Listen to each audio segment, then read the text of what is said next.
హల్లెలూయా! దేవునికి స్తోత్రం కలుగును గాక. ప్రియమైన దేవుని బిడ్డలారా, మత్తయి సువార్త 5:11 కొన్ని మాటలు జ్ఞాపకం చేసుకుందాము. నా నా నా నీతి నిమిత్తము జనులు మిమ్మల్ని నిందించి హింసించి మీ మీద అబద్ధంగా చెడ్డ మాటలు పలుకున్నప్పుడు మీరు ధన్యులు, సంతోషించి ఆనందించుడి, పరలోకమందు మీ ఫలము అధికమగును. ఇలాగున మీకు పూర్వమందును ఉండిన ప్రవక్తలను కూడా హింసించారు. ఈ రోజులలో ప్రియమైన దేవుని బిడ్డలారా, ప్రతి మందిరంలో కూడా ఆటంకాలు జరుగుతున్నాయి. ప్రతి దగ్గర ఆటంకాలు జరుగుతున్నాయి. ఎందు నిమిత్తము జరుగుతున్నాయి అని అంటే ప్రియమైన దేవుని బిడ్డలారా, అది దేవుని వల్ల జరగట్లేదు. దేవుడు గొప్పవాడని ప్రతి ఒక్కరూ తెలియచేస్తున్నాడు. కరుణామయుడని తెలియజేస్తున్నాడు. జాలి దయ కలిగిన వాడని తెలియజేస్తున్నాడు. ఆదరణకర్త అని తెలియజేస్తున్నాడు. సృష్టికర్త అని కూడా తెలియజేస్తున్నారు. నమ్ముతున్నారు, విశ్వసిస్తున్నారు. ప్రియమైన దేవుని బిడ్డలారా, ఈ రోజులలో క్రైస్తవ జీవితంలో చాలామంది లోకానుసారంగా వెళ్ళరాని చోటుకి వెళ్తున్నారు. వెళ్ళవలసిన సమయానికి మందిరానికి వెళ్ళలేకపోతున్నారు, కూడికలకు వెళ్ళలేకపోతున్నారు, ప్రార్థనలకు వెళ్ళలేకపోతున్నారు. గృహంలో కూడిక పెట్టుకుంటే యజమానురాలు ఉంటే యజమానుడు ఉండడు, యజమానుడు భార్య భర్తలు ఉంటే పిల్లలు ఉండరు. ప్రియమైన దేవుని బిడ్డలారా, మరి ఇటువంటి సమాజంలో మనం నివసిస్తున్నప్పుడు క్రైస్తవులుగా మనం ఏ స్థితిలో ఉంటున్నాము, ఏ స్థితిగా ప్రవర్తిస్తున్నాము, మన క్రియలు ఏ రీతిగా ఉన్నాయి, మన ఆలోచనలు ఏ రీతిగా ఉన్నాయి, మనల్ని బట్టే కదా దేవుడు నిందించబడుతున్నారు, అనేకులు హింసింపబడుతున్నారు, అనేకులు అవమాన పాలవుతున్నారు.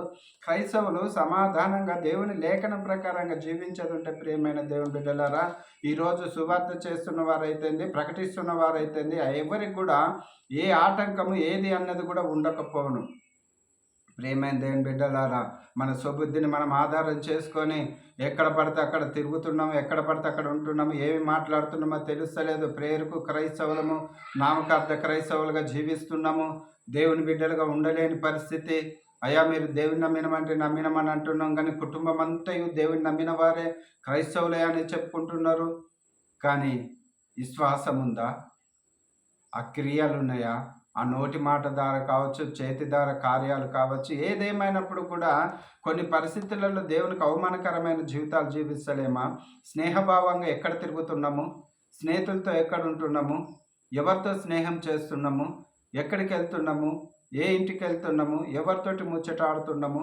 ఎక్కడ ప్రార్థన ఉంటే అక్కడికి ప్రార్థనకు వెళ్తున్నాం, వస్తున్నాం. తర్వాత నీ సమయాన్ని దేవునికి ఇవ్వాల్సిన సమయాలలో మనము పనికిరాని ముచ్చట్లకు స్థానం ఇస్తున్నాం. అందురించి లేఖనంలో క్లియర్గా చెప్తుంది, ఒకవేళ ఈ భూమిపైన యేసునామంలో నువ్వు హింసించబడ్డట్టయితుంటే, అవమానపడ్డట్టయితుంటే నీ ఫలము పరలోకమందున్నదట. మీరు సంతోషించండి అని దేవుడు చెప్తున్నాడు. బాధపడకండి, చింతించకండి, వేదన పడకండి, పరలోకమందుంది.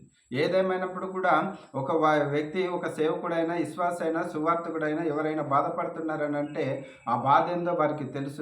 వారి కోసం మాట్లాడట్లేదు.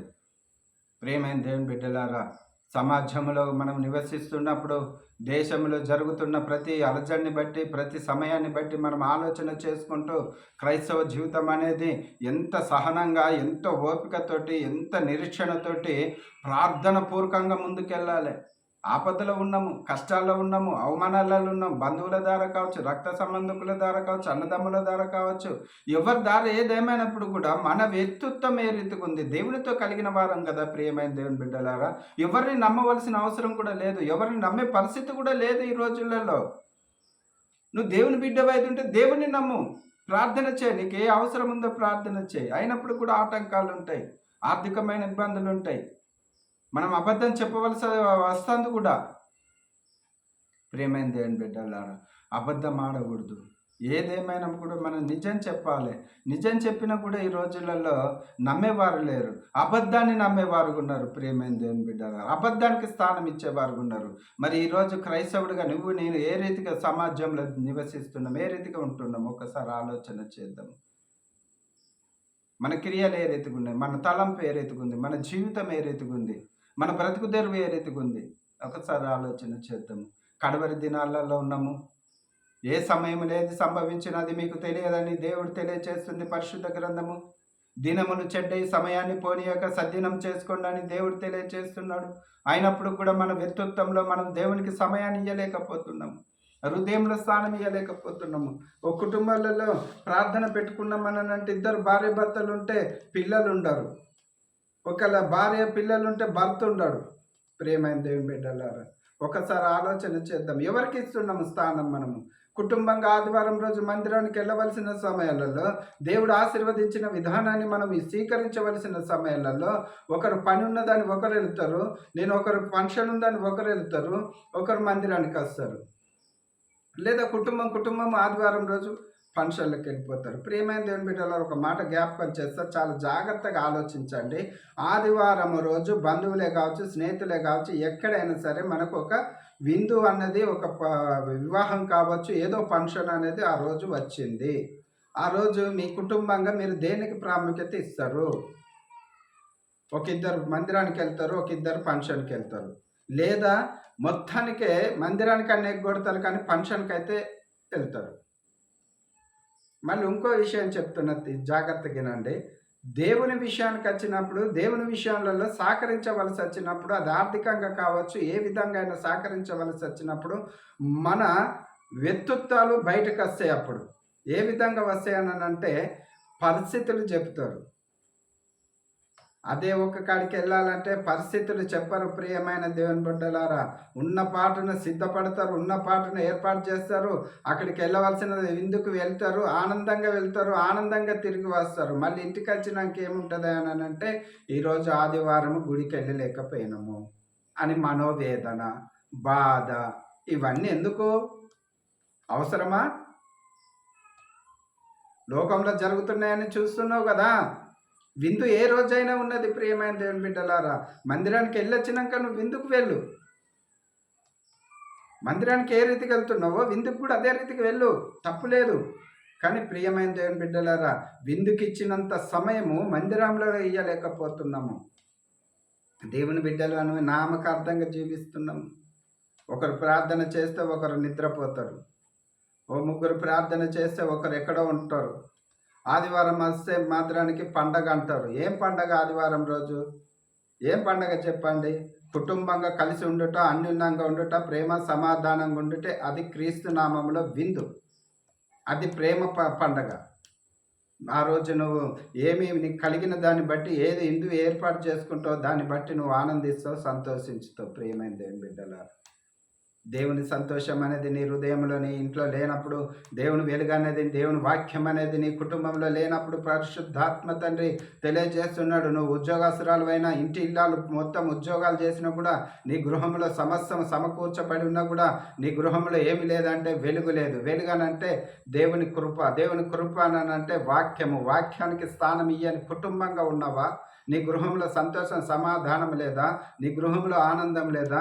నీకు కార్లు ఉండొచ్చు, మేడలు ఉండొచ్చు, మిద్దలు ఉండొచ్చు, బ్యాంక్ బ్యాలెన్స్ ఉండొచ్చు, సమస్తం సమకూర్చబడి ఉన్నావు. కానీ ప్రియమైన దేవుని బిడ్డలారా, ఒకటి కొదవగా ఉంది. ఏంటిది కొదవగానంటే, నీ గృహంలో ప్రేమ లేదు, సమాధానం లేదు, ఆలోచనలతో, దిగులతో, బాధతో, రేపేంటి రేపేంటి రేపేంటి రేపేంటి అసలు ఏ దినమున ఏది జరుగుద్దో తెలియదనేసి పరిశుద్ధ గ్రంథం తెలియపరుస్తుంటే, రేపటి కోసం ఆలోచించుటేలా క్రైస్తవులమై ఉండే, దేవుని బిడ్డలమై ఉండే చింతించుటేలా ప్రియమైన దేవుని బిడ్డలు. అసలు రేపు అనేది ఉన్నదా మన జీవితంలో? మనం ఊహించుకుంటున్నామా? దేవుని కృప. ఒక రాత్రి నిద్రపై సూర్యోదయాన్ని లేసి దేవుని ధ్యానిస్తున్నామనంటే అది దేవుని కృప. ఆయన ఇచ్చిన ఆవిష్కారాన్ని, ఆ ఇచ్చిన ఆవిష్కారాన్ని బట్టి, ఇచ్చిన ఆయురారోగ్యాన్ని బట్టి ఆయనను ఏమని మనం పూజించగలము, ఏమని మనము ఆయనను వివరించగలము, ఏమని కొలగగలుగుతాము? ప్రియమైన దేవుని బిడ్డలారు, ఒకసారి గమనించండి. ఈ ఉదయకాలమందు మనము, ఈ యొక్క సమయంలో మనము ఏ స్థితిలో ఉంటున్నాము? ఏ స్థితిలో ఉంటున్నాము? కొన్ని కుటుంబాలలో మహాలోకానుసారమైన అలవాట్లకి బానిసత్వం అయిపోయినారు. శరీరకంగా డ్రగ్స్ ద్వారా, మందు ద్వారా యవ్వనస్తులైన వారు ఎన్నో రకాలుగా, ఇదిగో తల్లిదండ్రులలో కూడా కొందరు ఎన్నో రకాలుగా జీవించేవారు ఉన్నారు. వారి హృదయాలలో దేవునికి స్థానం ఇచ్చినట్టే ఇస్తున్నారు, కానీ వారి వ్యక్తిత్వము, వారి స్వబుద్ధిని మార్చుకోలేని పరిస్థితిలో ఉన్నారు. ప్రియమైన దేవుని బిడ్డలారా, నామకార్థంగా క్రైస్తవులమే జీవిస్తున్నామా? ఒక్కసారి కడవరి దినాలలో దేవుడు నిన్ను నన్ను లెక్క అడిగే సమయం ఉంది. నీ క్రియలు నా క్రియలైన ముందు అద్దంలో ముఖం చూసుకున్నట్టుగా ఆ రోజు ఆ జీవ గ్రంథంలో ఆ లెక్కలన్నీ కూడా క్లియర్గా ఉంటాయి. ప్రియమైన దేవుని బిడ్డలారా, ఎవరో చేసింది కాదు, ఎవరో మోసం చేసింది కాదు. ప్రియమైన దేవుని బిడ్డలారా, జాగ్రత్తగా గమనించండి. నేను మా ఆయన చేయబట్టి నేను ఇట్లయినా, మా ఆమె చేయబట్టి నేను ఇట్లయినా అని ఒకరి మీద ఒకరు సాకులు చెప్పుకొని కుదరదు. ప్రియమైన దేవుని బిడ్డలారా, ఒకరు అనుకుంటున్నామేమో నేను నా పిల్లలు చేయబట్టే నేను ఈ స్థితిలో ఉన్నానని. కాదు కాదు, ఎవరి ఆత్మీయత స్థితి వారే మెరుగు చేసుకోవాలి. ప్రియమైన దేవుని బిడ్డలారా, ఒక మాట జ్ఞాపకం చేస్తా, మన కాలుకు బురద అంటిందని అంటే మనమే కడుక్కోవాలి. ఎవరి మీదో అలిగి, ఎవరి మీదో కోపతాపాలతోటి మనం కాలుకి అట్లనే బురద ఉంచుకుంటే ఎంత అసహ్యంగా ఉంటుంది. ఒకసారి ఆలోచన చేయండి. హృదయం అనేది కూడా అలాంటిదే. ప్రియమైన దేవుని బిడ్డలారా, హృదయాన్ని మనము శుద్ధి చేసుకోవాలి. దేవుని వాక్యం ద్వారా, ప్రార్థన ద్వారా, ధ్యానము ద్వారా దేవునితో ఏకీభవించి ఉన్నప్పుడు ఆ హృదయాన్ని శుద్ధి చేయవాడు ఆయననే. మరి అలాంటి సమయం దేవునికి ఇచ్చినట్టయితే మన హృదయంని శుద్ధి చేయవాడు ఆయన.